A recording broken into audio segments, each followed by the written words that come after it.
Сегодня почтить память великого сына ингушского народа приехало множество почетных гостей.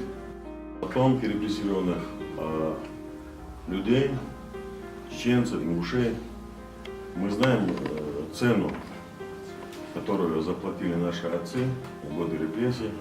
И за каждое слово, сказанное в защиту этих людей, потомки на века в своей памяти сохранять память о Мусе. Муса дал Дебу.